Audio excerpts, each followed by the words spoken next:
Olá, seja bem-vindo ao Somos Mais Que Um, no nosso episódio 99, e um episódio muito significativo porque, além dele ser o marco de chegarmos aí próximo ao centésimo episódio, porque na verdade o centésimo episódio, daqui a pouco vou te convidar também, vai ser um episódio presencial, um evento que nós vamos fazer para festejar isso.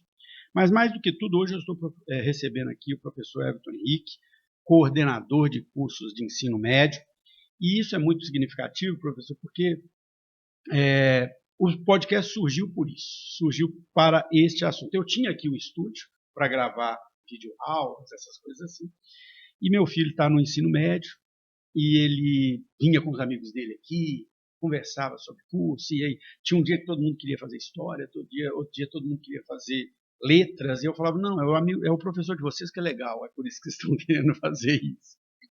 E eu vi que tinha um espaço para a gente falar sobre essa escolha, falar sobre esse caminho, falar sobre essa trilha. E você atua há muitos anos, né, desde muito cedo no ensino, principalmente no ensino médio, agora nos últimos anos. Então, é muito significativo ter você aqui.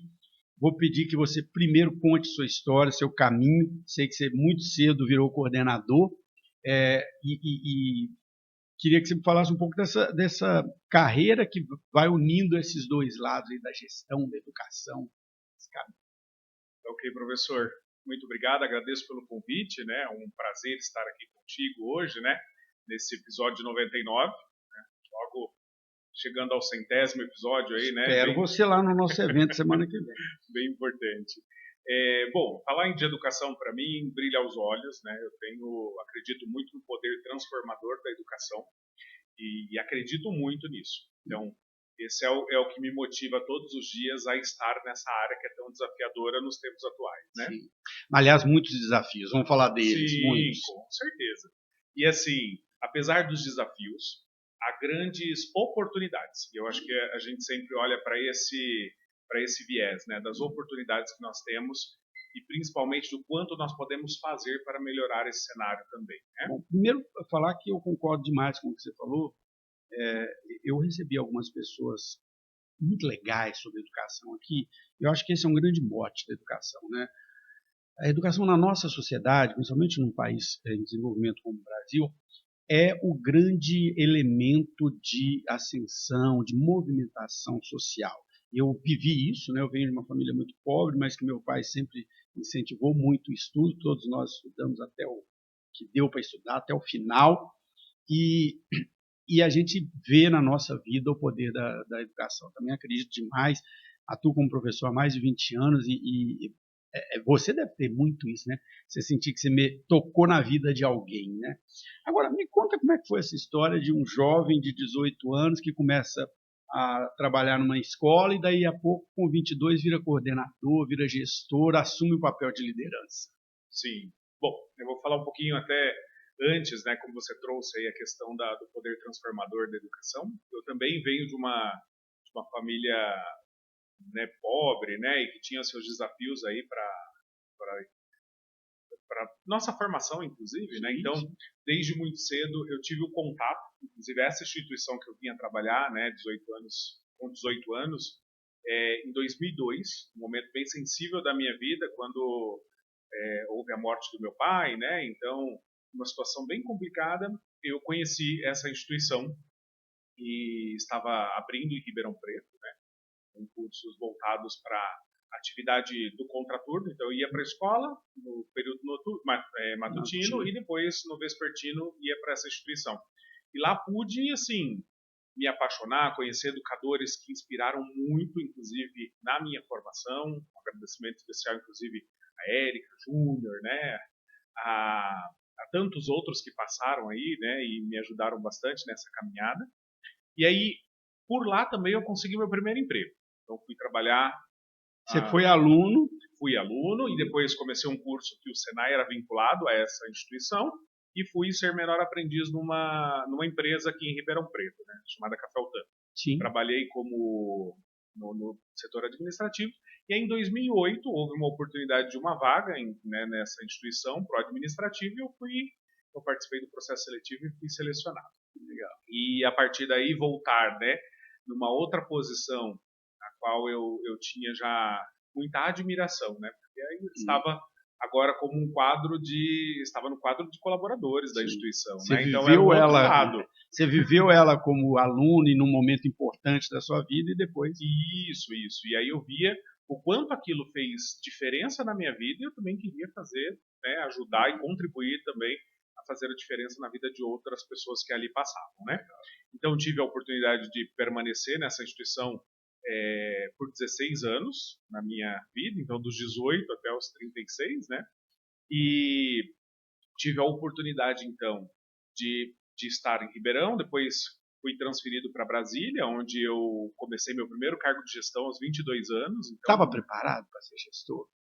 Acredito que, assim, a gente nunca está 100% preparado. Acho que a gente se prepara no caminho também, né? É um processo de experimentação e desenvolvimento constante, né? Mas, assim, foi bem importante para mim, porque eu já me via numa posição mais como líder, né? De alguns processos, algumas atividades, e daí passei a ser líder de pessoas também nesse Talvez tenha sido até a sua própria postura que tenha levado a instituição a te dar um desafio tão grande, tão novo. Né? Isso, com certeza. Né? E foi um desafio bem importante, porque continuei na área social dessa instituição, porque essa instituição ela trabalha tanto na área com a educação privada, né, paga, e também com a área de assistência social. Então, eu estava na escola social em Brasília, que também era que aí já mudava um pouquinho o atendimento, né? Passava da educação infantil ao fundamental nos iniciais naquele momento. Então, estive nessa instituição, conheci pessoas maravilhosas, porque eu acho que a gente, o que forma a instituição são as pessoas, né? Sim, então, assim, tive referências muito interessantes de líderes, de pares, até mesmo de professores com quem eu estive junto ali, né? E foi muito importante para mim. Então, nesse período também em Brasília, né, foi um período, eu tinha acabado de me formar. Eu fui minha primeira graduação em História, então eu tinha finalizado a História em 2011. Meu filho vai fazer História. Então, inclusive, como você trouxe, né, também motivado por um professor, o professor Alexandre do Objetivo. Um dia assistindo a aula, eu estava naquela coisa da maratona de fazer o vestibular e, como eu estava na área administrativa, queria, então, uma carreira administrativa. Pensava que, de repente, esse seria o caminho. Isso. Então, prestei o vestibular primeiro para Matemática Aplicada a Negócio na USP, né? E aí depois falei, não, acho que vou fazer mais um ano de cursinho, né? Tinha acabado de terminar o terceiro ano e fui fazer pensando já em contábeis.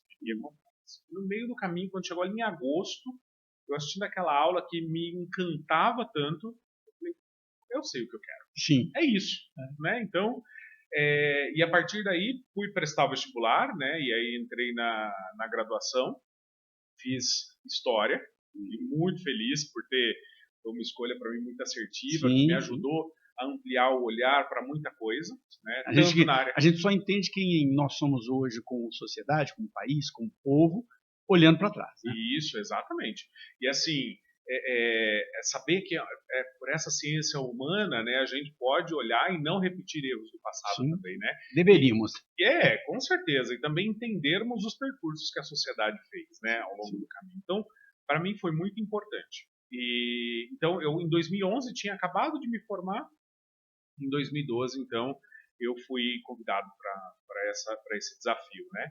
E aí em Brasília eu comecei, na verdade, durante a graduação, já comecei a dar algumas aulas no ensino público em Ribeirão Preto, né, fazendo alguns momentos que eu tinha ocioso, porque estava mais condicionado lá para a instituição privada, mas quando fui para lá eu comecei a trabalhar no noturno em Brasília, lá numa cidade, na verdade, muito mais próximo à divisa com Goiás ali.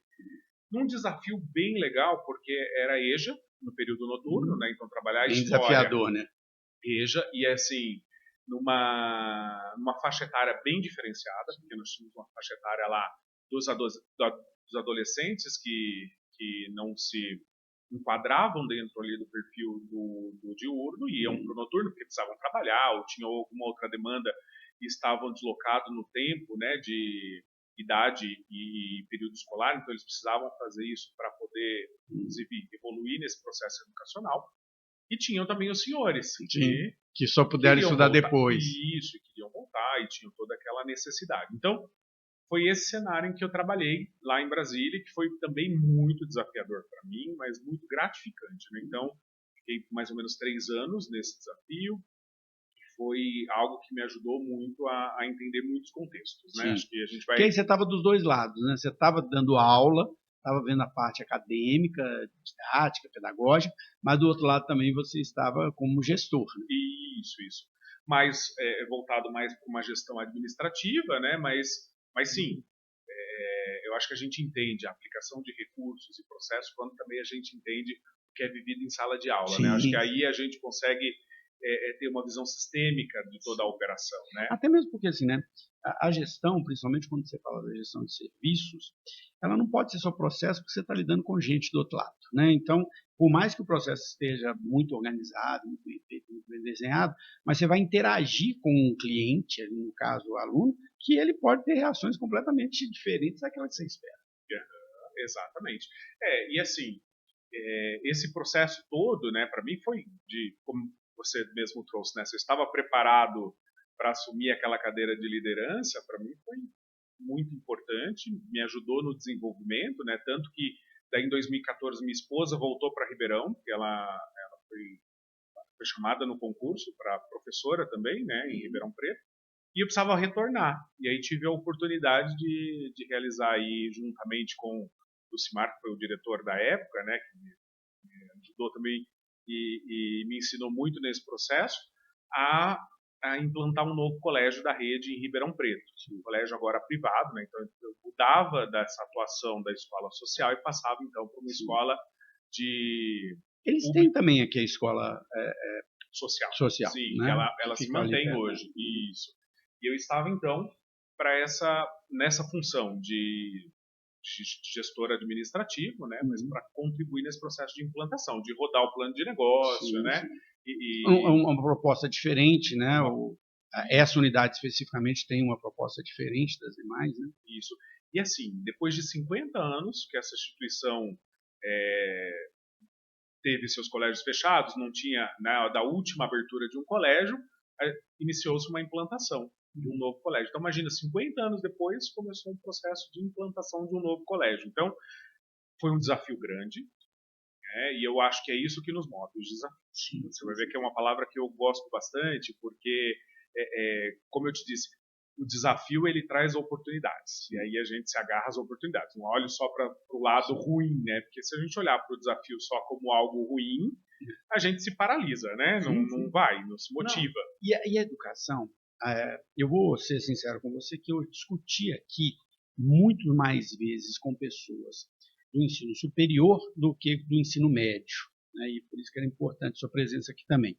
Recentemente eu recebi aqui o Johnny Armada lá do Colégio Novo, e já recebi o pessoal aqui do CPP, mas assim, o meu foco aqui, até por eu ser professor universitário, eu sempre trouxe muita gente das faculdades. Mas, hoje, toda a educação está passando por uma série de desafios, né? Primeiro, o MEC vem fazendo grandes reformulações, principalmente no ensino superior, e aí vou te perguntar se no médio está assim também, né? Que impactam modelos que estão aí, que alguns deram muito certo, outros não deram tão certo em termos de qualidade, que vem lá da Lei de Diretrizes e Bases de 96, né, que a gente acompanha, o EAD, o tecnólogo, né, tudo isso. E você estava falando, eu estava achando interessante isso, porque eu comecei a lecionar pelos tecnólogos, dei aula há muitos anos nos tecnólogos. E o público do tecnólogo é muito parecido com o do EJA, né? A pessoa que já é profissional, mais velha, 35, 40, às vezes até mais, que vai buscar, né, ali o tecnólogo. E além disso, a gente passa por um grande desafio, que é o desafio da mudança comportamental, tecnológica, dessa nova geração, que eu digo, toda geração é um pouco diferente, não vamos demonizar nem, né, defender, mas assim, tem diferenças, mas que vive um contexto de acesso à informação, de comunicação completamente diferente e que, às vezes, aí eu quero a sua opinião, eu acho que a escola parou no tempo e quer trazer esse aluno que é totalmente, eu falo, nossa vida é totalmente digital e a gente vai para a escola e ela ainda é analógica, né?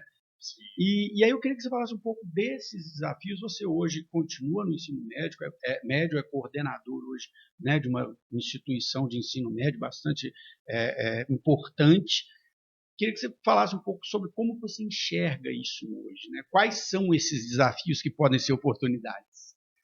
Eu acho que hoje, professor, a gente olhando para todo esse cenário, né, o próprio ensino médio ele passou por reformulações recentes, com o novo ensino médio, né, já pensando nessa possibilidade toda, dessa formação desse indivíduo, desses estudantes que vão para lá e querem se desenvolver, querem buscar, de repente, o mercado de trabalho de uma forma mais rápida. Então, a gente tem a oportunidade por meio dos itinerários, por exemplo, técnico, que é uma via aí mais rápida de entrada ao mercado de trabalho. Eu acho que esse resgate do ensino técnico é muito importante. Ele ficou meio abandonado durante uns anos, né? Eu acho que com o crescimento, inclusive, do ensino superior, né, os programas de acesso ao ensino superior foram importantes, ajudaram bastante nesse processo, mas também a mão de obra técnica ela acabou sendo deixada um pouco de lado, está sendo retomada. Então, algumas instituições, como a que eu atuo, ela tem um itinerário técnico já dentro da grade curricular, né, dentro do seu currículo,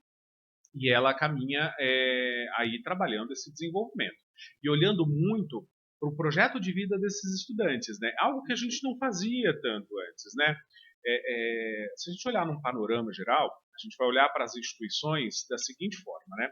Nós temos aquelas instituições que são as premiums, que é aquelas que precisam ter uma tangibilidade para esse cliente que investe, sim, né? Sim. Ele investiu tanto. Ele está comprando uma marca, né? E a gente sabe quanto custa hoje a educação, né? É um investimento alto para os filhos, né? E a gente... Hoje o ensino médio é mais caro que o ensino superior. Exatamente. Tem escolas que viram R$4.000 aí a mensalidade, né? Então, assim, então a tangibilidade, você tornar tangível para essa família o que ela está comprando, o que ela está pagando aí, né? É importante. Então, por meio, por exemplo, das aprovações dos vestibulares conceituados, os números, o ranking do Enem, né? Ele sempre, eu falo isso, como essas escolas elitizadas, como você está dizendo, a propaganda delas é uma só. Aprovamos tantos no FUVEST, tantos na Unicamp, nossa nota no Enem é tanto. Eu falo, mas será que é isso que eu quero para o meu filho? Então, exatamente, mas essa é a forma do marketing dessas instituições para tangibilizar o resultado para os pais. Então, assim, eu compro isso e eu tenho esse é o resultado, porque a educação ela é muito subjetiva, né? Então, assim, o que é o produto final da educação, né? Para alguns, sei lá, um conhecimento X, né? Desse conhecimento poderoso que o Mark Young fala, que a escola nos entrega, que é o conhecimento científico, né? Outros vão mais para a via do projeto de vida do seu filho, outros vão querer, de fato, uma determinada instituição de ensino superior, que ele passe naquela instituição, sim, ou que ele seja, de fato, um melhor naquele processo. Ou né? aquela profissão específica que a família... Deixa eu pegar aqui, porque nós vamos voltar no que você está falando. Mas qual é a minha grande discussão com os pais de amigos, né, do meu filho, que a gente acaba conversando muito sobre isso. Eu sou uma pessoa de educação e eu acredito na educação, mas eu também sou uma pessoa de mercado e eu acredito que você é bom naquilo que você faz. Quando você faz bem feito é o que você falou da história, né, que você escolheu. E quando eu falo, por exemplo, que o meu filho tomou a decisão de fazer história e eu apoio, muitos falam assim, você vai fazer o quê? Como assim? Não, ele tem que fazer direito, medicina, né, engenharias. E ainda existe uma pressão, e eu vejo isso nos amigos dele, pressões absurdas nos alunos, coisas do tipo assim, alunos que falam assim, eu queria fazer filosofia, mas meu pai falou que eu tenho que fazer engenharia, eu tenho que fazer engenharia. Então, acabou. E isso vem muito desta visão que os pais têm, né, de que a educação ela só tem o objetivo de arrumar um emprego. E a educação é muito além disso. Né? Exatamente. Eu sempre falo sobre isso, né? O que é o sucesso para a gente, né? O sucesso também ele é muito subjetivo, né? Para uns vai ser uma coisa, para outros outra, né? Mas eu acho que mais do que isso é você ser feliz com a escolha que você faz, né? Então, assim, eu acho que as famílias elas decidem a educação até um certo ponto do filho. Depois, esse caminho ele tem que ser solitário também, ele tem que ser desse Até para o indivíduo. amadurecimento dele. Exatamente, né? A gente precisa ajudá-lo, dar autonomia para que ele possa, de fato, pensar sobre o seu futuro, né? Sim. Porque, assim, sabe que uma coisa diferente hoje que a gente vê da geração é que essa geração, ela não é como as gerações passadas, que escolheram uma profissão e ficaram e A acabou, vida né? inteira, Pois é, hoje essa geração, ela começa, poxa, não gostei, ou eu tenho outro, meu projeto de vida mudou, eu faço mudanças em relação a isso, né? Professor, o meu filho falou exatamente essa frase. No dia que ele me falou essa frase, eu falei, cara, você entendeu. Ele falou assim, eu quero fazer história porque eu quero ser professor, novo ainda. Mas daqui a 5 anos você vê que não é nada disso. 5 anos depois de formado, eu faço outra coisa. Eu falei, cara, você entende que é isso. Segue aí pelo que você quer, que é isso. Exatamente. Algumas profissões, elas nos dão um status, elas nos dão um glamour, dão dinheiro, né? Outras vão nos dar, de repente, essa felicidade, né? Essa questão de satisfação, de fazer o que eu gosto, ou até mesmo quando eu sou um bom profissional, eu também consigo ter uma boa remuneração em relação a isso, né? Eu falo que se você é bom naquilo que você faz, você vai ser reconhecido. Com certeza, isso com certeza. Então, assim, e também pensar nas outras possibilidades, né? A gente não tem só uma possibilidade. Eu não preciso ser só professor. Eu quero ser professor, mas de repente eu tenho viés, por exemplo, para a liderança, eu vou atuar dentro de uma liderança de repente, né? Sim. Vou galgar outros caminhos, né? Vou buscar outras coisas. Hoje tem, é o que você falou, hoje é uma outra realidade de carreira. Exatamente. Na verdade, a gente vai mudar. Eu já venho mudando de carreira várias vezes. Eu tive uma carreira executiva, depois uma carreira como professor, depois uma carreira como consultor. Mas gosto de dar de professor, estou voltando para ela. Então, assim, né, são caminhos. E a gente vai se moldando, né, dentro desse processo todo. A gente vai se encontrando, na verdade, né? Porque eu digo, né, se a gente não for feliz com as escolhas que a gente faz, para que viver? Sim, né? Qual sim. o sentido da vida, né? Porque isso que eu vejo, assim, você cria um estresse, é um erro que nós como pais, você tem filho? Tenho 2 filhos. Então você sabe como é que é. Nós como pais, a gente quer o melhor para os nossos filhos. Mas o que você falou é perfeito. Tem um momento que tem que deixar ele escolher, porque não é a nossa vida, é a vida dele. E às vezes você forçar ele por um caminho que é o seu caminho, o dele, né? Acaba trazendo uma infelicidade. Quando meu filho falava assim, quero fazer história, quero ser professor, eu às vezes me preocupava, será que ele quer ser professor porque ele me vê, tal coisa? Mas meu filho teve uma oportunidade esse ano, muito parecida com a que você teve, que é a seguinte, dentro da escola dele eles têm um projeto que chama Estudantes que Ensinam, em que eles vão para escolas públicas ajudar os alunos, os professores. Meu filho hoje ele ajuda os professores a usar os sistemas que o governo disponibiliza, sabe, as plataformas, coisa, que ele viu que os professores não eram treinados para isso, ele está ajudando. E aí quando ele voltou das primeiras vezes que ele foi nas escolas, ele falou, cara, eu quero dar aula para a escola, eu quero dar aula para o ensino fundamental. Eu falei, tá, então agora é porque você quer, né? Não é por causa do meu caminho, você enxergou o seu caminho.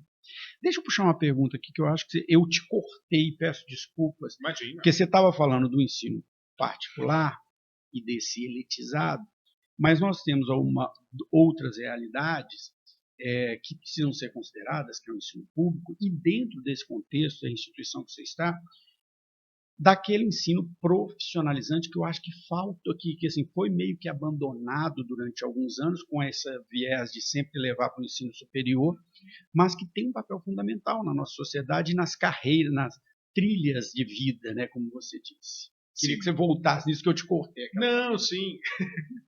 Não, vamos, falando um pouquinho sobre essa questão, como eu estava trazendo, né, por exemplo, as instituições hoje que têm a oportunidade, né, então, de trabalhar, por exemplo, no ensino técnico, no itinerário técnico, olham para esse projeto de vida. O estudante ele pode escolher qual a carreira que ele gostaria, o curso que ele gostaria de trilhar ali, né? E aí olhando para esse mercado de trabalho, né? Hoje o mercado de trabalho, quando a gente olha, por exemplo, para as indústrias, comércio, né? Elas também carecem dessa mão de obra técnica, né? Ou vamos pensar Ribeirão Preto como um polo aí importante do agro, né? Da saúde, de inovação. Saúde. Então, assim, são oportunidades importantíssimas que, de repente, esse nível técnico já abarca e utiliza para esse mercado de trabalho, né? Então, como eu te disse, o próprio incentivo governamental para o acesso ao ensino superior, ele, de repente, cortou desvalorizou um pouco, né? O técnico, né? Então a gente começou a olhar mais para o ensino superior e agora a gente também volta a olhar para essas possibilidades. O novo ensino médio, nessa modalidade de olhar para itinerários, então sejam eles técnicos, os itinerários optativos que os estudantes puderam escolher conforme o que eles gostam, né? E identificar aí as suas potencialidades e fazer essa testagem, né? Sim, de você sim. poder, de fato, experimentar e ver se é aquilo que você quer também para poder atuar. Eu né? tive a oportunidade de dar um itinerário formativo agora na escola que meu filho estuda, de oratória, argumentação e comunicação. E assim, tava as salas cheias, né? Seria algo que eles nem veriam, né? E alguns foram lá, gostaram, aprenderam coisas. Então, eu acho que esse modelo é muito interessante. Isso. E vou falar assim, ó, até para a gente falar um pouquinho do panorama educacional, né, das instituições de ensino básico em Ribeirão Preto, né? Hoje nós temos, em média, 130 mil estudantes matriculados nas instituições de ensino em Ribeirão Preto. Né, no ensino médio fundamental. Não, isso desde a educação infantil até o médio, né, quando a gente pega essa fatia da educação básica, né? Sendo que 21% está hoje na instituição privada. Então, 21%. Nós temos aí em torno de 27 mil estudantes, quase 28 mil estudantes na instituição privada, né? Mais concentrado na educação infantil, porque são instituições que exclusivamente atendem a educação infantil, então isso um boom maior, né? Isso mostra o poder aquisitivo da nossa cidade, né? Então essa classe média, ela tem uma ascendência e tem um poder aquisitivo e valoriza esse cenário educacional. Sim. Então assim, quando a gente faz uma comparação hoje dos dados, no cenário nacional, 18% dos estudantes estão nas instituições privadas. Então nós estamos falando de quase 3% a mais na cidade, né? Então assim, é bem importante. É algo que nos traz esse reflexo dessa maturidade do cenário educacional. Sim. E aí, para a gente poder, inclusive, chegar nessa questão do médio, né, a gente vai olhando para as diversificações, porque hoje nós estamos concorrendo com uma outra questão.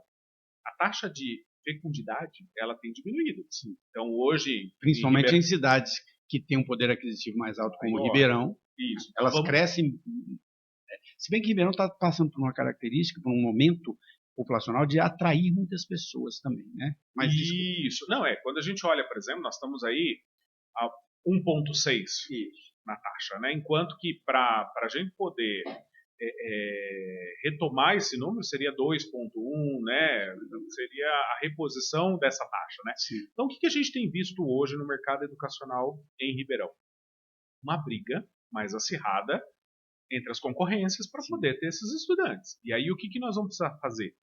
Como eu gosto muito do livro Estratégia Adaptativa do José Salib Neto, não sei se você conhece, sim. Ele traz muito essa questão da diversificação, né? O que você precisa diferenciar para que você tenha esse cliente, né, com você? Por quê? Numa competição acirrada como essa, nós vamos precisar ter diferenciais. E aí, você não pode nadar no Oceano Vermelho, né? Isso, exatamente. É o que ele traz nesse conceito, né, de que você só vai para esse oceano azul a partir do momento que você adapta as suas estratégias e de forma muito rápida. Porque antes, naquele conceito que o oceano azul e vermelho, você tinha mercados, né? Você buscava mercados para se diferenciar. Já nessa estratégia adaptativa, você tem que ser muito rápido para fazer esse processo, né? E quem tem ganhado com isso? As instituições de maior poder aquisitivo, porque elas conseguem se diferenciar melhor, né? Enquanto que as outras menores e com limitação de recursos, elas não conseguem fazer tanto, né? Sim. Então, por exemplo, quando a gente olha para o ensino médio hoje na cidade, a gente tem escolas somente especializadas em ensino médio, né? Elas estão ali diferenciadas nesse percentual, apesar que o share de mercado da privada, quando chega no ensino médio, ela é menor, é 13% mais ou menos, versus os 21% que é da educação básica total. Olha que coisa interessante. Mas sabe por quê? Porque o share maior que nós temos é na educação infantil. Na educação infantil ela bate quase 37% da participação da privada. Então, na verdade, a pessoa começa na privada e vai gradativamente vai fazendo vai afunilando esse processo, né? E aí a gente vai olhando para esse contorno todo, né? Você vai tendo mudanças ao longo do tempo. Então, assim, qual é esse aluno que chega lá no ensino médio e que quer fazer o ensino médio de fato, né? É um estudante que quer buscar algo, quer buscar essa diferenciação de mercado mesmo. E quando a gente fala, por exemplo, nas instituições privadas, o ensino médio é o mais caro. É o mais caro. Onde você tem um investimento ainda maior para poder ter para ter esses estudantes ali se formando. Você acha que isso é uma desvalorização da educação, de não se ver valor e falar assim, eu não vou pagar e por isso que cai o market share da privada no médio? Não sei. Eu acredito que pode ser também, às vezes, até onde essa população também consegue chegar nesse pagamento, né? De repente, lá no ensino médio, a gente não tenha tantas instituições mais acessíveis no serviço público, no serviço privado. Perfeito. Né? Isso então, é uma verdade, Ribeirão. Exatamente. Esse é um mercado que eu estudei como pai, e assim, você tem as muito elitizadas, patamar muito alto, que são 4, 5, 6, mais ou menos, e aí você tem um outro patamar, que também não é barato. Sim. Que é o patamar médio, mas que barato não é, né? E isso é bem característico de Ribeirão. Né? Sim. Você tem poucos colégios baratos particulares. Exatamente. Porque você pega aí, de 130 escolas hoje particulares em Ribeirão, nós temos 50% que só atendem educação infantil. Que são essas escolinhas de bairro, menores, né? Que é, na verdade, um antídoto para a falta de vagas nas escolas públicas de educação infantil.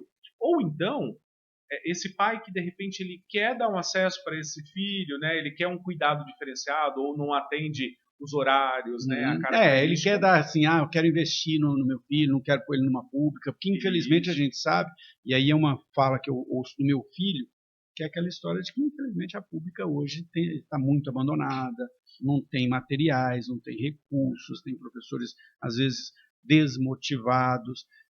Conheço algumas pessoas que atuam nas escolas públicas de ensino fundamental e médio, que relatam questões de segurança, questões de violência. Então também tem aquele pai que, pelo menos enquanto ele está aqui muito novinho, meu filho, eu não quero ele nesse ambiente, que é uma tristeza, né? Isso. Mas se você for ver, a própria satisfação hoje das escolas de educação infantil em Ribeirão Preto, no público, né, nesse atendimento da prefeitura, ela é mais satisfatória do estado de São Paulo. Então, assim, se tem uma qualidade nessa entrega, né? Aí quando começa, de fato, você vai ampliando esse acesso, aí começa os primeiros anos, né? E aí também vão mudando as instâncias, passam de repente do ensino do municipal para o estadual, tem essas diferenciações e aí acontecem às vezes essas debandadas, né, de estudantes para instituição privada. Mas, eu não tinha essa proporção dessa queda tão grande. É muito interessante esse dado que você deu, né? Porque se você tem lá 37, depois 21, depois 13, né, tem algo muito significativo acontecendo. Sim, na verdade no Fundi 1 já começa, acho que cai para 17% esse share no mercado, né? Então assim, veja, que qual é o desafio hoje para as instituições, sejam elas, né, a pública, ela tem seu posicionamento, né? Tem também um projeto de governo, né, que já é instituído para aquilo. Mas quando a gente olha para as privadas, como eu disse, a diferenciação, a diversificação de produtos e tudo mais é muito importante agora para se manter nesse mercado, né? Porque você tem que se pautar, inclusive, na fidelização dos estudantes que você tem, porque no mercado onde você não tem onde captar, você vai brigar com o seu concorrente. Então, não, eles querem que você faça hoje rematrícula em agosto. Exatamente. Eu falo, gente, do que vocês estão falando? Né? É um processo assim bem bem antecipado para poder se garantir, mas assim, se garante? Não sei, porque acho que se garante com qualidade, com satisfação. É que assim, cara, daí eu vejo um outro lado, como pai. E eu estou muito próximo do colégio onde ele estuda, quando ele decidiu ir para lá. Eu me aproximei muito, eu já dei itinerário formativo lá, eu estou sempre lá conversando com o diretor, porque eu acho que o pai também, os pais, eles têm um papel na educação. E eu vejo, principalmente nesses colégios mais elitizados, e também eu acho que meu filho conta isso da escola pública quando ele vai, uma terceirização da responsabilidade. Já tá, toma meu filho aqui, se vira aí com ele, e eu só quero que você, né? E eu acho que esse distanciamento também é negativo, porque coloca na escola uma responsabilidade que não é dela, né? Na verdade, vamos falar de papéis desses pais, né? Quando a gente olha, por exemplo, a educação infantil, até o 5º ano, a família é muito presente na escola. Né? Ela está mais... Vai na festinha. Vai, está junto. Quando passa para o 6º ano, isso já começa a se distanciar um pouco mais, mas ainda tem a presença. O ensino médio é praticamente zero a participação, né? São poucos aqueles que vão assiduamente para a escola, que vão participar de festas, de eventos, né? Que vão reuniões de pais. É um desafio essa participação, né? Então, assim, conforme vão crescendo e vão tendo autonomia, os pais também vão deixando. Mas vai muito naquela questão que eu até trouxe, né? Quem decide a escola para o filho? Educação infantil, Fundamental 1, Fundamental 2, geralmente são os pais. Quem decide o ensino médio? O filho tem um filho. Tem a maior participação na escolha é do filho. Então, para mim, a escola que ele está hoje não seria escolha. Hoje eu sou muito feliz com ela, mas no momento não era a minha escolha. Sim, exatamente. Então, assim, a gente olha para essas possibilidades. O que a gente quer de educação? É aquilo que a gente começou conversando, né? Sobre o que é sucesso, o que né? Para a gente, essa questão da educação, ela vai seguindo um roteiro, conforme as nossas definições enquanto pais. Sim. Só que chega um momento que a gente também precisa ouvir esse estudante, porque é o que ele quer. Aí a gente começa, quando no ensino médio, a gente começa já a prepará-lo para essa carreira, né? Então, mas aí eu acho chocante, professor, porque chega na hora da escolha da faculdade, os pais querem impor.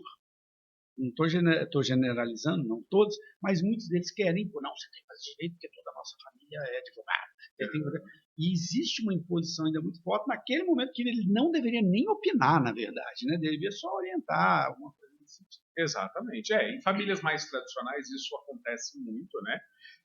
Acaba tendo essa imposição, e aí é uma contrapartida do que a escola faz. A escola ela vai ajudar esse estudante a pensar o seu projeto de vida, as suas escolhas, e aí um contraponto, né? Do outro lado, a família está incentivando para que ele faça aquilo que eles querem, né? E eu vejo com os meus amigos, meu filho, uma frustração de alguns deles. Não era isso que eu queria.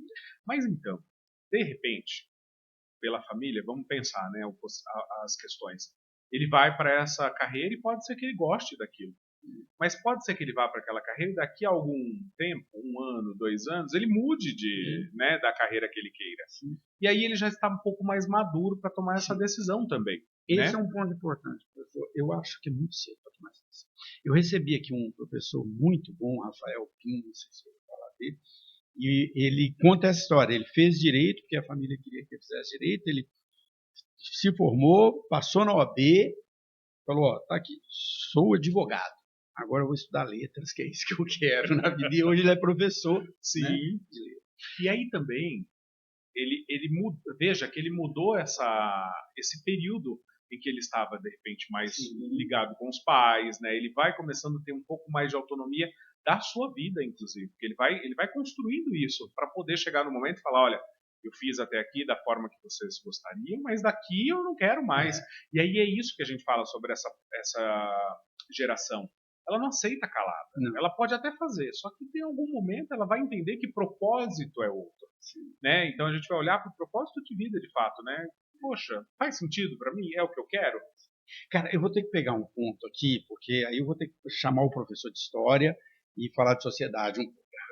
Você passou rapidamente por um tema que para mim é um tema importantíssimo. Então, eu discuto isso muito com meu filho. Quando ele falou que quero fazer história e quero ser professor, eu falei, cara, olha só, qual o papel disso aqui? Nós estamos vivendo um momento demográfico no Brasil, e esse momento demográfico no Brasil ocorre mais rapidamente que em outros países, que é o seguinte. Quando você olha para famílias com maior escolaridade, com nível econômico, né, naquelas classificações econômicas mais elevadas, cidades mais desenvolvidas, como Ribeirão Preto, você acabou de dizer, e olha para a taxa de natalidade média, ela está abaixo de 2. Significa, então, que pessoas que têm maior poder aquisitivo dentro da nossa sociedade, moram em cidades mais desenvolvidas, geralmente os dois trabalham, e os dois vão ter um filho só, então o patrimônio de dois vai virar o patrimônio de um. Esse um vai estudar numa escola caríssima, com todos os benefícios possíveis e imagináveis, com o computador dentro de casa, com internet dentro de casa, com tudo com impressora 3D dentro de casa, o que ele quiser. Do outro lado, apesar de que demograficamente essa taxa já caiu significativamente, mas quando você olha para a classe C, D e E, cidades menos desenvolvidas, regiões menos desenvolvidas do país, pais com menos escolaridade, você ainda tem 3 a 4 filhos, né? De 2 a 4, mas em média ali 3.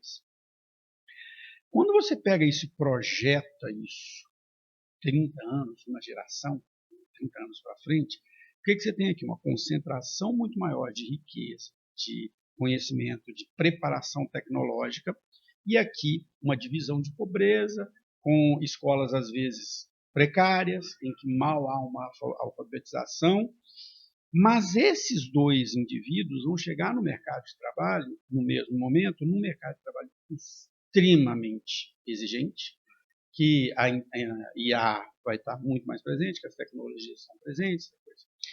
E aí eu acho, por que eu estou dizendo tudo isso? Porque eu acho que isso volta no nosso ponto do qual o papel do ensino técnico, do tecnológico, né, do tecnólogo e da graduação nesta sociedade. Porque eu vejo que a gente está preocupado em preparar, eu falo isso da graduação, a administração é o diretor que precisa saber de tudo. Na estrutura de uma empresa, eu preciso de um gestor de RH, um gestor financeiro, um gestor de marketing, um gestor de logística. E isso é o tecnólogo. Sim. Da mesma forma, eu preciso de um torneiro mecânico, eu preciso de um operador de máquina, eu preciso de uma pessoa que entenda de tecnologia. Né? Ou seja, tem um papel técnico aqui. Só que a gente só está preocupado em formar aqui, mas é só uma parcela da população que chega a isso. Como é que você enxerga? Né? Eu acho que você entendeu a minha pergunta meio filosófica, histórica, social. Sim, a gente olha para esse... Eu vi que você quer chegar ali, né? A questão de que a concentração de renda vai estar na mão de poucos, né? E que aqueles vão ter aquele conhecimento maior, né? E aí são geralmente os donos dos meios de produção, né? Como a gente passa a falar, e tem o proletariado do outro lado, né? E aí de fato voltamos ainda. Isso, nós vamos olhar para Marx, né? Uhum. Mas quando a gente fala sobre isso, geralmente o ensino técnico e tecnólogo, ele está mais voltado para essa classe mais social, mais baixa, né? Que na verdade é grande em volume e que precisa de fato ascender mais rapidamente para o mercado de trabalho. Então, assim, você é uma via mais rápida para você dar condição. Importantíssima, né? Para a nossa sociedade. Exatamente, até para romper com essa cadeia do que é essa própria sociedade, né? Porque assim, você vai rompendo e dando possibilidades deles poderem se desenvolver também. Então, assim, o curso técnico, aquele que vai ser de repente um gestor, vai trabalhar, por exemplo, como uma pessoa lá que é voltada técnico de segurança do trabalho, que é tão importante e tem uma remuneração muito bem boa. colocada, versus, às vezes, profissões de ensino superior. Sim. Então, assim, você dá subsídios e possibilidades para ele também se desenvolver e romper com esse vício, né, de uma família, de repente, que não tenha o acesso ao ensino superior ou que não tem bons empregos, não tem uma renda legal. Então, assim, você vai dando condições também para que eles possam se posicionar. Sim. E aí, às vezes, aqueles vão ter a necessidade ou o desejo de ir para o superior depois. Mas também, mas se já não está empregado. Isso, e já estão em cadeiras importantes. E às vezes, se não forem, tudo bem, eles vão se desenvolvendo de outras formas, vão pensando em outras possibilidades de trilhas de carreira também. É esse ponto que eu acho que é fundamental. Então, assim, e aí vou chegar no ponto que eu penso, assim, a minha visão. Então, assim, quando você pega lá na Lei de Diretrizes Básicas, que criou os tecnólogos, e o EAD também, eu acho que o EAD também tem esse papel, era assim, ó, eu preciso formar pessoas para esse meio das empresas aqui. E o técnico tem esse papel também. Você falou perfeito. Existe o técnico da segurança do trabalho, existe o técnico lá de planejamento de produção, aquela pessoa do marketing. O técnico de TI. Técnico né? de TI, que é o que o técnico forma. Depois o tecnólogo vai formar esse tático ali. E se você olhar para os cursos superiores, administração, medicina, direito, eles são cursos generalistas, né? Todos eles vão formar o administrador geral, o médico geral, o clínico geral, o advogado geral, que depois precisa buscar uma especialização. E eu vejo que isso foi desvalorizado. Eu entrevistei aqui o professor Cláudio Romualdo, lá da Metropolitana, né, o fundador da Metropolitana, e falou assim, a gente é um país de bacharéis, todo mundo quer ser bacharel. E não tem que ser bacharel, às vezes você tem que ser técnico, e isso vai te dar um caminho de vida. Vai te dar oportunidade, inclusive, de diferenciação dentro desse mercado, né? Que aí, como você trouxe, às vezes você é mais generalista e você é um especialista naquela área, naquela situação, né? Então, esse é o importante. Só que, como a gente falava, né? Às vezes esse curso técnico ou tecnólogo, ele tem uma certa discriminação sobre ele, né? Sim. De que, de fato, ele serve só para mão de obra mais rápida ali, para o chão de fábrica. É a minha verdade, briga, porque o tecnólogo é um curso de graduação e não é respeitado. O técnico é um curso importantíssimo, principalmente numa instituição como a que você está, e não é respeitado ou não é valorizado. E quando a gente olha, por exemplo, é o que impulsiona, inclusive, o desenvolvimento do próprio país, né? Quando a gente olha para isso, é a mão de obra que desenvolve, que ajuda nesse processo desenvolvimentista do país, né? Então, eu acho que isso é importante, é desmistificar um pouco essa situação. Mas aí também está para essa situação que a gente falava, né? Como eles estão mais relegados para essa classe C, D e E, às vezes aí é que está essa discriminação, esse preconceito, né? Porque essa elite, ela está indo para a universidade, ela está, né, ela tem dinheiro, ela tem possibilidade, ela vai para o ensino superior. E aí por que essa classe C, D e E, ela tem que passar pelo técnico, tecnólogo, né? Sim. Então, veja, é também uma contraposição do próprio da sua participação dentro dessa sociedade, né? Sim. De qual classe você participa também, né? E na verdade não é só para isso, mas é porque você vai falar, por exemplo, uma família que investiu dinheiro ali no ensino superior do filho, né? No médio do filho, que gastou muito dinheiro, que investiu e tudo mais. Vai falar que ele vai fazer um curso técnico. O que a família vai fazer?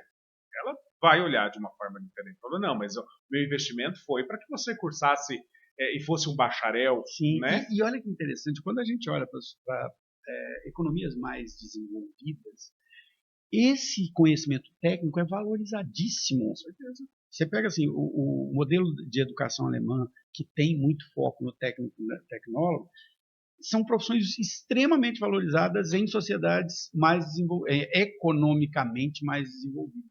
Exatamente. E hoje, por exemplo, agora como nós estamos falando um pouquinho de educação, né? Qual é o desafio do Brasil, inclusive, na mão de obra para a educação? Muita gente bacharel e licenciado. Quem quer fazer licenciatura hoje? Hoje nós já estamos vivendo o apagão, né, da mão de obra docente no país. Né? A gente já está em curso. Claro que em Ribeirão Preto a gente vai sentir um pouco menos, porque tem uma classe dominante aí, né, que tem recurso, e aí as instituições de ensino, o que elas vão fazer? Elas vão valorizar ainda mais esse professor. Então, a remuneração vai ser maior, né? Ela vai conseguir brigar ali para ter esse professor aqui ainda. De repente, o ensino público que vai sofrer um pouco mais com isso, porque não consegue, às vezes, chegar numa remuneração tão atrativa. Mas, assim, no Sudeste, em São Paulo, é mais tranquilo. Mas quando a gente olha lá para o Nordeste, Norte do país, como é que essa situação já está? Né? Que é um grande problema desse novo marco regulatório do EAD. Eu recebi aqui o Antônio Steck essa semana para falar disso, novo marco regulatório do EAD. Eu acho que ele é muito necessário, estava realmente uma bagunça, precisava se organizar, mas tem um ponto dele que para mim é temerário, assim, que é essa história de fazer com que as licenciaturas, né, vamos dizer assim, não vou dizer que eles dificultaram, mas criaram exigências que vão dificultar a oferta das licenciaturas. Eu já tive a oportunidade de morar em vários estados do país, você também já teve, e você sabe que o Brasil são Brasis, né? São Brasis completamente diferentes. Então, numa cidade que a universidade mais próxima, a faculdade mais próxima, o polo mais próximo, está a 200 quilômetros, como é que você vai formar assim, aquela professora que vai alfabetizar os alunos naquela pequena cidade de 5 mil habitantes? Você criou algumas coisas que dificultam esse processo de formação desse elemento que é tão importante para todos. Sim, com certeza. E aí, veja, por exemplo, você está falando do seu filho que quer hoje a carreira docente. Sim. Mas é uma exceção. A exceção. Perto. Geralmente, da turma dele é só ele. Geralmente quem hoje tem ido para as carreiras docentes, geralmente são dessa classe mais pobre, né? Dessa classe C, D, que vai, de repente, buscar os cursos de pedagogia, né? Os cursos de licenciatura ao geral, né? E veja, uma dificuldade, inclusive, para cursos de exatas. Sim. Né? Muito difícil. Não muito. querem, às vezes porque a base também do ensino que eles tiveram não contemplou e não conseguiu ajudá-los a desenvolver essas competências e habilidades importantes para estar nesses cursos do ensino superior, né? Então, pode assim, concluir, professor. não, eu vejo que é um grande desafio para o Brasil hoje, né? Então, assim, nós estamos falando de educação, de diferenciações, de modelos, né? Olhar, fazer um contraponto entre o ensino público e privado, né? Mas veja, quantas coisas que estão ali como desafios para os próximos tempos, já no momento em que a gente vive, mas daqui para frente, quanto mais nós vamos ter? Esse próprio docente, essa carreira docente, ela vai ser muito mais valorizada daqui a um tempo por falta de mão de obra. Vai ter que ser, né? Tem que ser. Mas é aquilo que você falou. Ela vai ser valorizada no ensino particular, privado, mas às vezes vai ser ainda mais desvalorizada ou vai ter muito menos gente disponível para o público. E aí começa a abrir o notório saber, essas outras possibilidades de você lecionar um componente, uma disciplina que você não domina, que você não é habilitado para aquilo, né? E você tem, na verdade, não que não domina, mas que você tenha um conhecimento sobre aquilo mais aprofundado, né? Então, assim, são esses desafios que nós vamos ver ao longo do tempo, né? E aí, assim, quando a gente fala em educação, nós estamos falando de pessoas. E aí é isso. Pessoa de sociedade, né? Isso. É você preparar o cidadão que você quer, é você, na verdade, pensar no seu projeto de futuro de nação, inclusive. Porque a partir daí é que você vai ter a sua elite intelectual, né? Que vai estar no país e que vai governá-lo daqui para frente. Porque o que está hoje no poder, ele é transitório, ele vai passar, e aí nós vamos precisar de outras lidenças para isso. Só quem estudou história que entende isso. Exatamente. Né? E aí, assim, veja o quanto é cíclico esse processo, né? E aí a gente precisa fazê-lo rodar, né? Então, assim, é tão importante que tenhamos mecanismos que, de fato, rompa essa bolha, que ajude que esse perfil de classe CD consiga ascender também. Não só financeiramente, mas intelectualmente, que é o mais importante. É dar acesso à cultura. Para poder analisar a sociedade, entender seu papel dentro da sociedade, entender o que é verdade, o que não é, né? Tudo isso. E é um contexto, assim, que não é de agora. É de milhares de anos, né? De um projeto de sociedade, o que você quer. E aí, o porquê ter uma sociedade, de repente, menos intelectualizada, né? E por que tem uma dominação de alguns sobre outros, né? Então, assim, são questões muito complexas de discussão dessa sociedade. Não sei se você conhece um grande especialista em educação, que infelizmente faleceu há poucos anos, o Ken Robinson. E o Ken Robinson ele analisa todo o modelo educacional ocidental, né, dos últimos 200 anos, e ele fala, né, ele é um modelo que foi pensado para a indústria, para formar operários, né, porque ele é todo segmentado, compartimentalizado. Cara, agora eu vou te fazer uma pergunta que é de interesse próprio, que é a seguinte. Eu atuei com educação na graduação até 2009, 2010, depois eu fiquei só com pós-graduação, produção de conteúdo para EAD, e fui para uns outros caminhos profissionais, a vida vai levando a gente. E quando eu cheguei aqui em Ribeirão, e agora, um ano e meio atrás, eu falei, não, eu quero voltar para a educação, quero voltar para a graduação, que é o que eu gosto de fazer, o que eu amo fazer. Só que eu encontrei um mundo completamente diferente daquele que eu abandonei há 15 anos, né? Que eu falei, assim, o aluno é diferente, o modelo é diferente, pós-pandemia tudo mudou, as relações são diferentes. E eu estou enxergando uma coisa, eu queria a sua opinião, pelo que eu entendi, você entende muito desse mercado de Ribeirão, talvez saindo um pouco da sua zona de conhecimento, mas eu tenho certeza que você sabe sobre isso. Eu olho para as faculdades e universidades.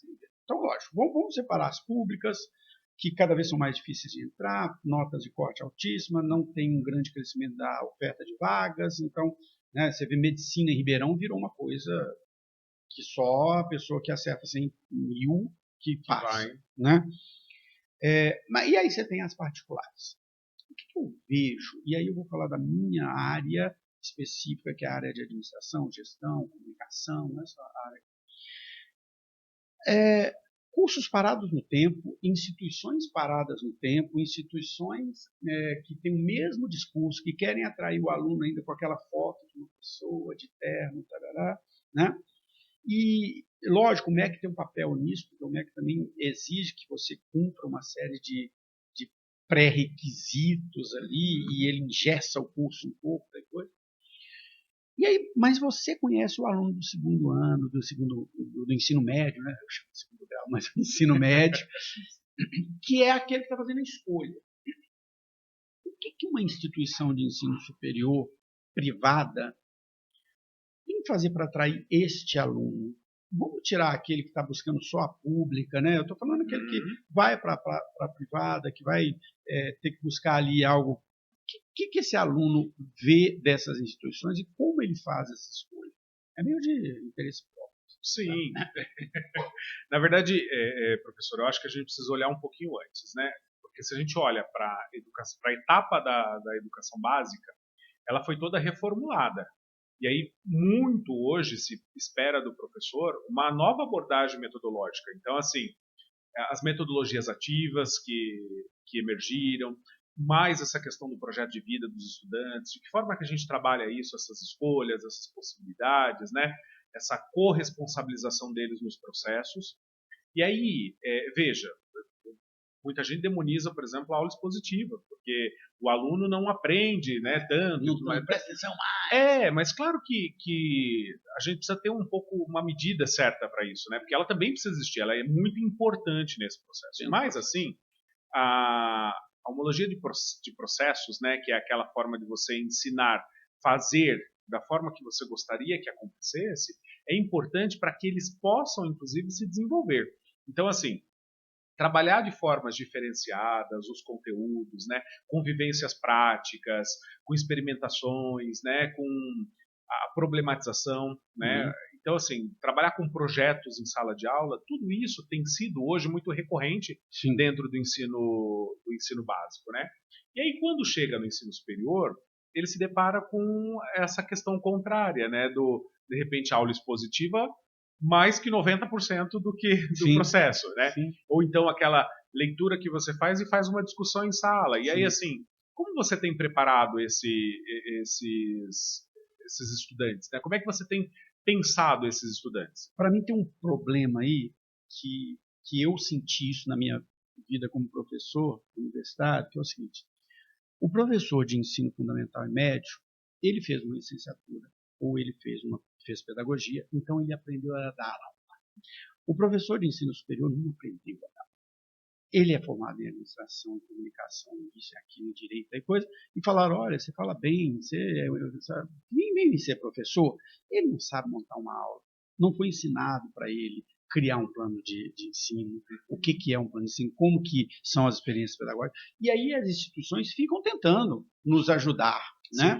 Você está falando isso, o que mais se fala nas instituições que eu dou aula hoje é metodologia ativa, vamos dar curso disso, vamos fazer um manual disso, vamos fazer um glossário disso, como é que você usa isso, e vamos usar o Word Café, e vamos usar projeto por PBL, tá, beleza, tudo bem. Mas nós, como professores, não fomos ensinados, nós não temos a técnica, né? Eu tentei, depois eu fiz pedagogia por isso, eu preciso aprender esse negócio aqui, senão como é que eu vou viver esse troço? Mas há uma dificuldade muito grande, e aí com um agravante que eu vejo, que não sei se no ensino médio você vai dizer isso. O ensino superior ainda é muito compartimentalizado. Existem disciplinas, cada professor com a sua disciplina, com seu conteúdo, e às vezes os professores não se conversam para dizer o que você está ensinando na sua. Talvez no ensino médio faça mais sentido, você vai aprender física, né? Se bem que hoje não é bem assim, o Enem nem cobra assim, Sim. né? Mas no ensino superior eu vejo, por exemplo, o professor que está dividindo na mesma turma que eu nem sei o que ele está falando. Quanto no mercado de trabalho, não é assim que as coisas acontecem. Exatamente. Eu vejo assim, ó, qual que é a responsabilidade, inclusive, das instituições de ensino, né, nessa preparação dos professores. Na etapa da educação básica, a gente trabalha muito a formação continuada dos nossos professores. Porque, de fato, você sai da graduação, você não tem contato com isso, né? Às vezes, na disciplina que você tem lá é didática do ensino superior, ou a própria, na pedagogia, a componente didática, né, história. Sim. Só que aí você trabalha muito teóricos e quase nada do que é prático, né? Então pelo menos eu vim desses cursos de licenciatura, né? Sim. E aí quando você vai para o mercado de trabalho é que você começa a ampliar esse horizonte, vendo outras possibilidades, né? Então assim, eu acho que a formação continuada é o caminho para que a gente possa se desenvolver em relação a isso, né? Então eu vejo que na etapa da educação básica isso é mais presente. Quando a gente olha para o ensino superior, né, você pode me falar melhor que isso, quantas horas você tem de trabalho conjunto com os outros docentes? De um planejamento conjunto? Isso faz toda a diferença. Inclusive, para esse processo de conhecimento mesmo, Sabe que a gente faz duas reuniões. A gente faz uma reunião no início do semestre falando assim, quem são os professores da turma, e depois, no último final, a gente fala uma passagem de bastão, e é isso. Isso. Então é isso. E aí não adianta você só propagar essa ideia de que precisa ter a metodologia ativa, que precisa diversificar essa forma de ensino, se você não investe nisso, né? Então, esse é o importante. Eu vejo que na educação básica a gente já aprendeu mais isso. Eu vejo que tem cursos no ensino, e aí de escola para escola, coordenador para coordenador, curso para curso. Tem alguns coordenadores com seus professores e em determinado conseguem fazer isso.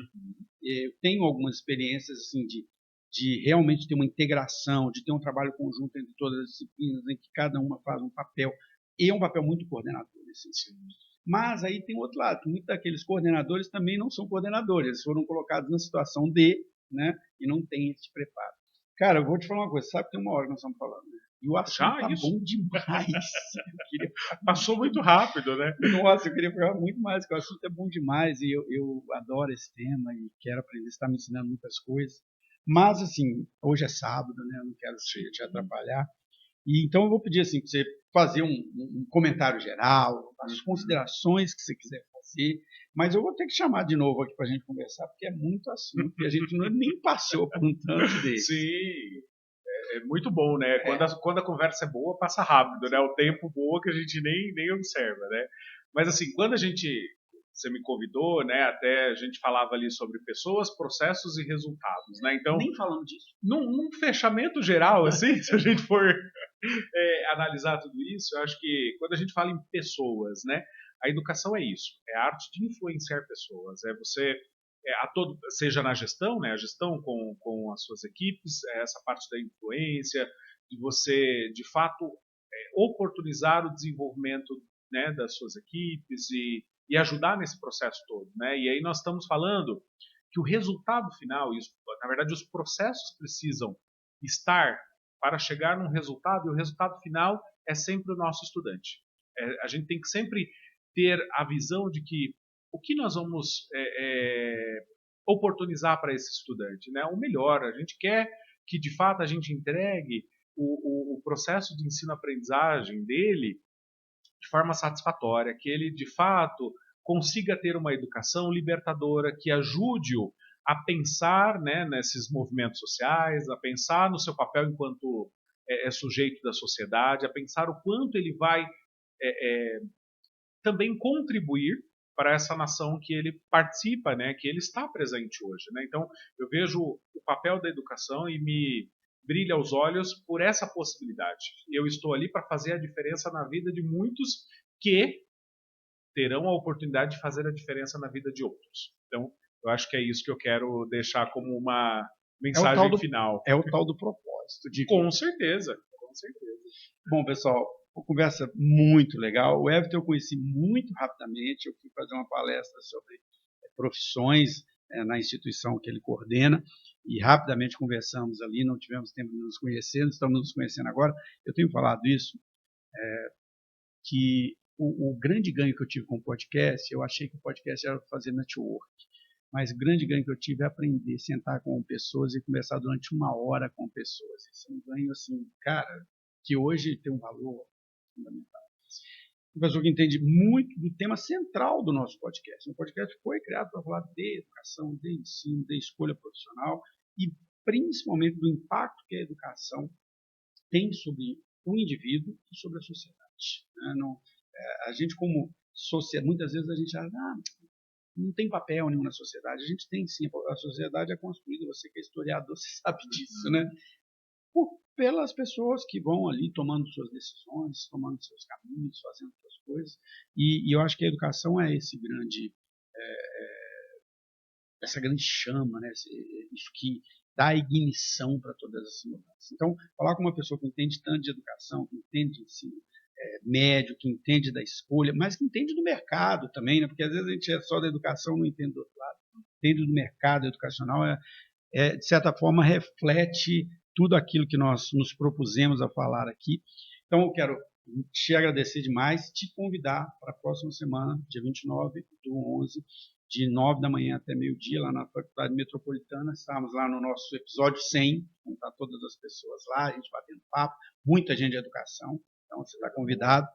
E o episódio do professor estará completo no YouTube, também completo no Spotify, mas nós vamos ter vários cortes, né, das redes sociais, com algumas frases, alguns momentos aqui importantes. Mas mais do que tudo, né, mais do que isso, o importante é o conhecer alguém, né, e se aprofundar. Então, muito obrigado pela sua presença, muito obrigado por estar aqui no sábado e até o nosso próximo